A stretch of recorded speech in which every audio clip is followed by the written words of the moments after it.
며칠 전에 영상 올렸던 갑자기 겨울에 복장 점퍼를 입고 촬영을 그 당시에 이제 올 봄이었죠. 그때 촬영을 했었는데 업로드를 하지 않고 놔뒀습니다. 왜냐면 그 일이 아직 끝나기도 전이었고 과연 이걸 업로드하는 게 맞나 고민을 하다가 사실은 그때가 이제 계약하기 바로 직전에 그리고 3개월 정도 잔금 기간이 끝나고 초봄이었나요? 그때 마무리가 됐는데 그때 마무리가 되고 그냥 뭐 하나의 해프닝이라고 생각하자. 그냥 올리지 말자 라고 생각하고 있다가 최근에 부동산 그때 중개해 주셨던 소장님께서 연락이 와서 이게 막 끝날 때까지 끝난 게 아니구나 라고 했던 이 일목요연한 뒤에 이제 이 과정들을 이걸 좀 설명을 드려야 될 것 같습니다. 이런 일도 생기는구나. 저도 진짜 이거 뭐 투자를 15년 정도 하고 있는데 이렇게까지 피를 말린다라는 표현을 쓰는 게 맞나 모르겠지만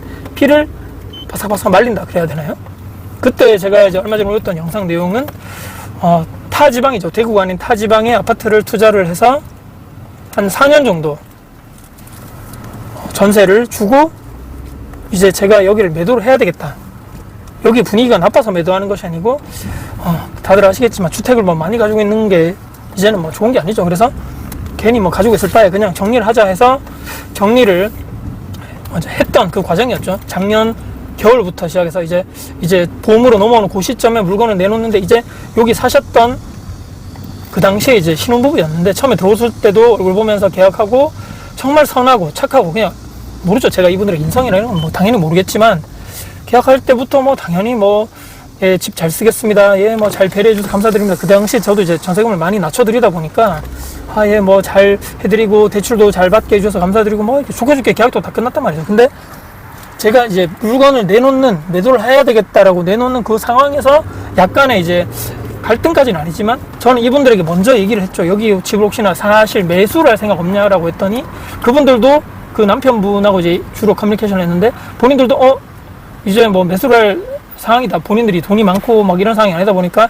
그런 구축 아파트에 살다 보니까 거기 핵심 위치의 구축 아파트였다 보니까 위치도 좋고 주변에 신축은 가격이 너무 비싸고 근데 여기는 그 전세금에다가 돈 조금만 더 보태면 이제 거기를 그냥 자기 집으로 계속적으로 살면서 주변에 학교도 많다 보니까 학교도 보내고 할 수 있는데 그분들이 생각했던 그러니까 그 남편분이 생각했던 가격과 제가 매도를 하기 위해서 주변에 부동산 소장님께 얘기했던 그 가격과의 갭이 많이 컸다는 얘기죠. 조금의 차이였으면 기존에 사신 분께 매도를 하는 게 맞겠죠. 근데 너무나 많은 차이. 그분들 쉽게 얘기하면 전세금으로 본인들이 살고 있는 전세금 정도에서 그냥 소유권을 넘겨달라. 이런 얘기까지 해서 제가 저도 주변에 많이 알아봤고 그 당시 실거래가 기준은 저층이었고 기본집이었고 저희는 올수리 된 데다가 고층에 완전 로얄동 로얄 층에 너무 가격이 너무 그러니까 그렇게 돼서는 안 됩니다. 그래서 그분들도 포기를 했고 그러면 저희들도 부동산에 내놓고 빨리 전세금의 그 전세 계약 기간에 맞춰가지고 이사를 들어오실 분 찾아보겠다. 실제적인 거주하실 분을.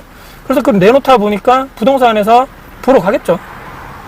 그때 이제 약간 한번 뭐 그럴 수도 있지. 그분들이 당연히 싸게 사고 싶은 게 당연한 거죠. 그래서 뭐 늘상 현장에서 벌어지는 일이다 보니까 이런저런 얘기를 과정을 지나다가 이제 한 분이 여러 팀들이 보고 한 부동산에서 보고 오셨던 분이 마음에 들어가지고 계약을 하려고 했던 상황이고 근데 거기서 이제 부동산 소장님도 연락이 오고 그 현장에서 전화를 받는 중에 저한테도 소리가 들리는 거죠.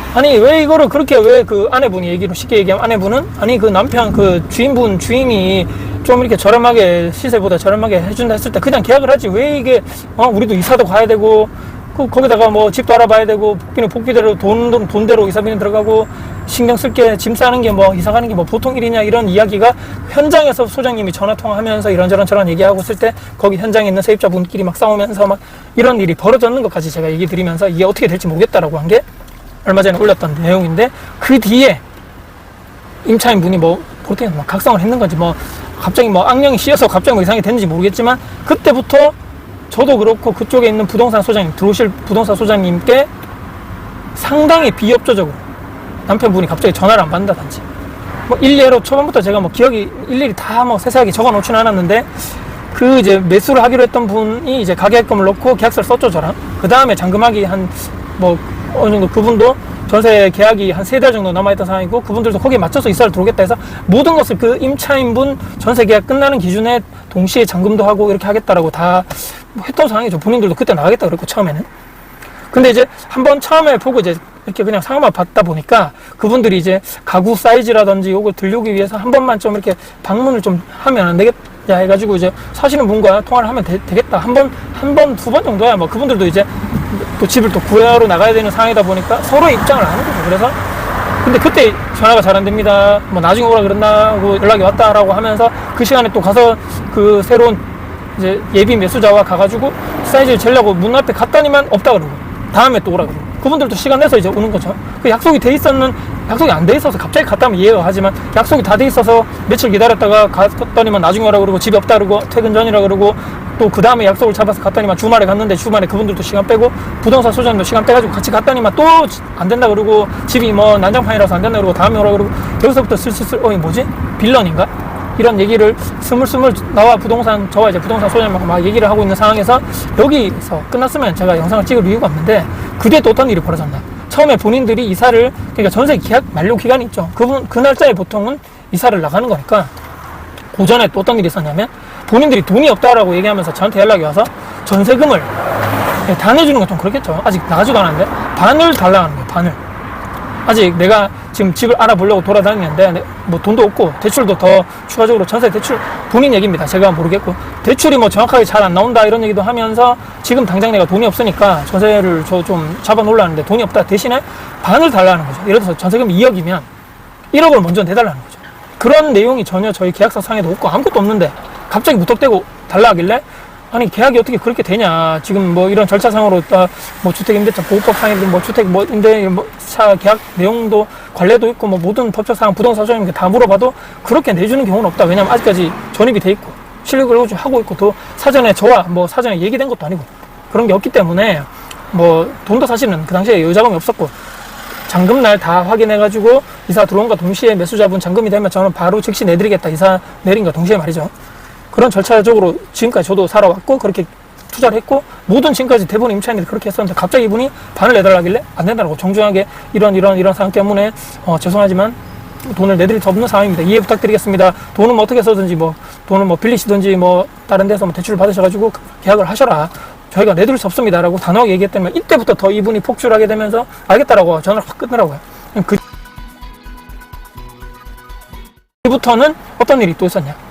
가장 또 문제점이 이사 날짜를 갑자기 뭐 3월 30일이면 예를 들어서 3월 30일 날 전세가 만료되는 걸로 돼 있고 그럼 그때까지 살고 그날 이사 나가시면 그 다음 분도 매수자분도 그날 딴 데서 이삿짐을 다 해가지고 들어오는 길이죠. 그래서 보통 이분이 오전에 다 싸서 내려가면 그 당시에 이분이 들어오면서 잔금하고 제가 돈을 받아가지고 전세금 내드리고 이분은 오전에 이삿짐 센터에서 쫙 들고 들어와서 오후부터 이제 올린다는 얘기죠.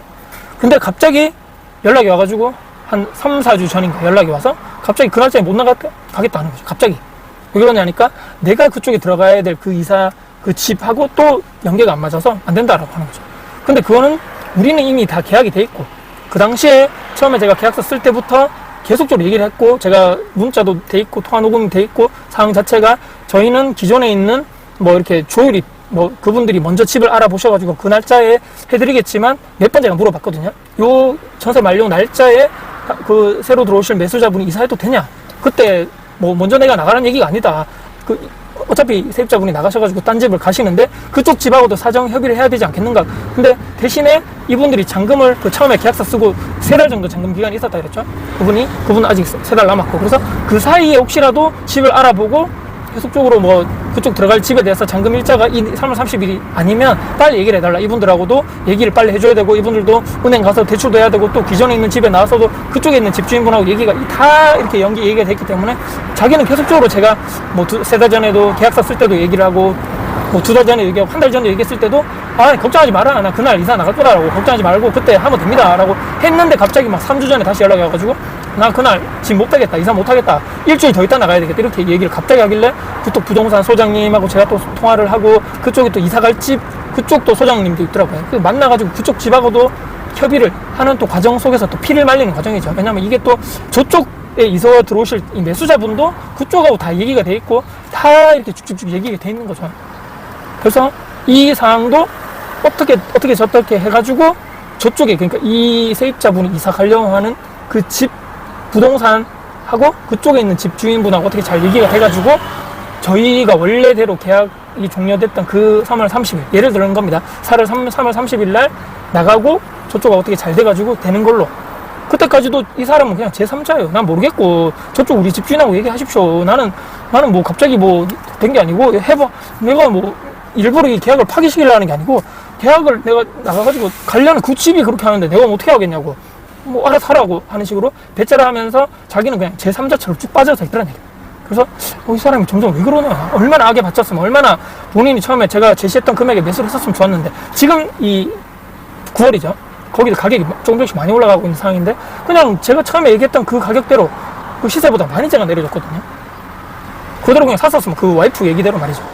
그렇게 했으면 됐는데 괜히 본인이 그냥 가격을 그냥 확 그냥 낮춰버리면서 이게 일반적으로 낮추는 상황이 아니고 전세 가격으로 그냥 자기한테 조건을 주면 어떻겠냐 이런 얘기를 하길래, 아니 저도 투자자인데 제가 뭐 아무 때나 가격을 측정하겠습니까? 제가 원하는 가격대로 막 받고 싶다 해가지고 하는 것도 아니고 시세가 있는 거고 주변에 효과가 있는 건데 그 말도 안 되는 소리인데, 본인의 욕심에 의해서 이게 다 되다 보니까 이게 그냥 갑자기 확 각성이 된 건지, 갑자기 막 악령이 나쁜 그게 들어와서 그러는 건지 갑자기 이렇게 돼버렸는데, 그렇게 해서 다 그냥 나 몰라라는 식이고 배째라 난 모르겠다 겨우겨우 달래가지고 저희 축 부동산 소장님도 달래고 나이도 젊은 사람이 왜 이렇게 하시냐, 계약서대로 해야 된다 이런 식으로 갑자기 막 하면 안 됩니다 겨우겨우 달래가지고 했는데, 맨 마지막에 집을 빼죠. 짐을 빼고 뺐더니만 올수로 했는 집이라고 말씀드렸죠. 샤시도 하고 뭐 도배장판부터 해서 욕실 싱크대 다 교체했던 집인데 4년 만에 이런 식으로, 야 상당히 컨디션이 안 좋다는 얘기입니다. 일부러 콘센트를 빼는지 모르겠고 콘센트가 막 두 군데 빠져있고 등도 LED 등인데도 불구하고 커버가 막 내려와 있어. 빠져있고.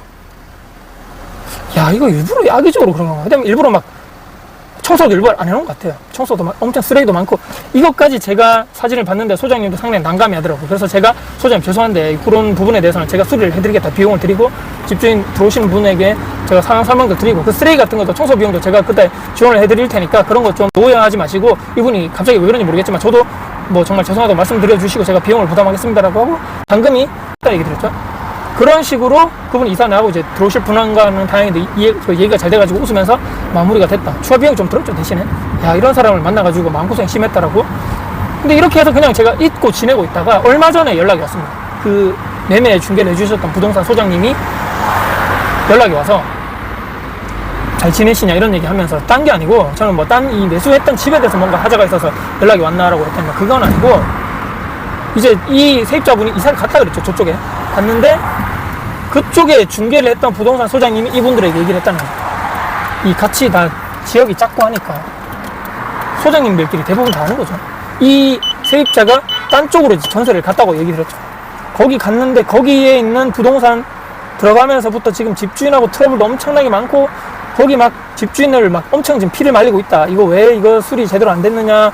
뭐 이래서 뭐 트집 하나까지도 살면서 나오려고 하는 뭐 등 하나 교체라든지 마음에 안 드는 것들, 전등이라든지 그 수도 배관 이런 거 트랩 이런 거는 본인들이 좀 하면 좋은데, 물론 이제 얼마 안 됐고 들어온 지 이럴 수 있는데, 살면서 뭐 트집 아닌 트집을 계속적으로 잡고 또 전세 같은 것도 구해줬더니만 나중에 그 해당 부동산 소장님한테 아니 소장님 왜 이런 집을 구해줬냐고, 주변에 보니까 더 싸고 더 좋은 집도 많은데 라는 불평불만을 전화하면서 계속 막 달달달 피를 뽑는다는 얘기죠. 피를 막 사람을 바짝바짝 말리고, 아니 그거야 본인들이 내가 소개를 해주고 본인들 그 여건에 맞고 본인들 대출이 나오고 본인들이 이 집이 괜찮다 했기 때문에 그렇게 본인들이 한 거고, 또 처음에 자기들이 집을 알아봤을 때 급하게 알아본 거죠. 제가 충분히 얘기를 드렸고 매수할 생각 없냐라고 했을 때 그 본인들이 뭐 그 남편분이겠죠. 남편의 그 자존감 싸움, 자존심 때문에 아 나는 저에게 말이죠. 집주인에게 막 가격 후리쳐가지고 나는 전세 가격으로 이것을 나는 완전 내 소유권 가져올 거라고 했던 본인이 욕심이죠. 근데 그 사이에 본인이 제대로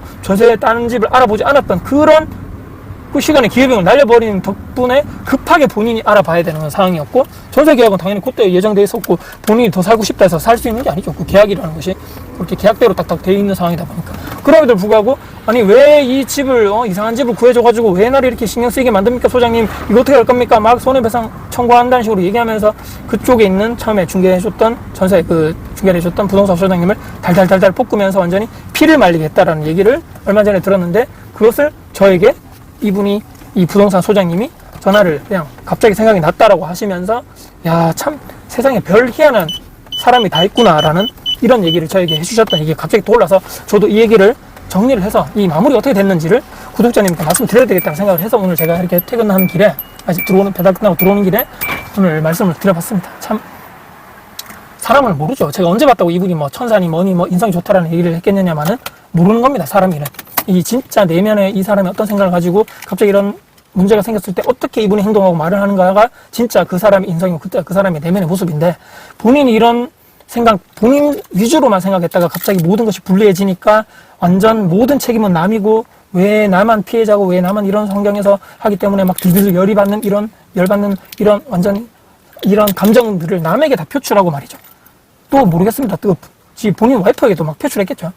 이런 사람이 제대로 되겠는가 나중에 뭐 하나 회사적으로 봤을 때 친구들끼리 얘기, 또 이런 투자적인 얘기도 제대로 본인의 실수라든지 본인이 뭔가 잘못했는 거 없는가에 대해서 이게 되풀이하고 생각해보고 거기에 대해서 내가 좀 개선할 점이 있다면 피드백 해가지고 개선 수정 보완을 하면 되는데, 모든 것이 나는 뭐 잘했는데 저런 놈들 때문에, 이런 상황 때문에 좀 안타깝기도 하고, 이런 여러 가지 또 투자를 하다 보니까 이런 일도 있었다라는 또 최근에 얘기도 들어보면서, 투자라는 게 쉬운 것도 아니고 누가 이런 상황에서 누가 하겠습니까? 누가 부동산 투자를 임대인 다 내려놓고 진짜 아무것도 하고 싶지 않다라는 생각을 하게 되면서 이런저런 이야기를 최근에 투자 관련돼서 정말 마무리를 다시 한번 구독자님께 보고 드릴 수 있는 시간을 가져봤습니다. 오늘 영상 여러분께 도움 되셨다면 구독, 좋아요, 알람 설정, 댓글 주시고요. 정상 주변 분들께 공유될 가치가 있다고 생각하신다면 널리 공유 부탁드리겠습니다. 여러분 진심으로 응원하겠습니다. 화이팅입니다.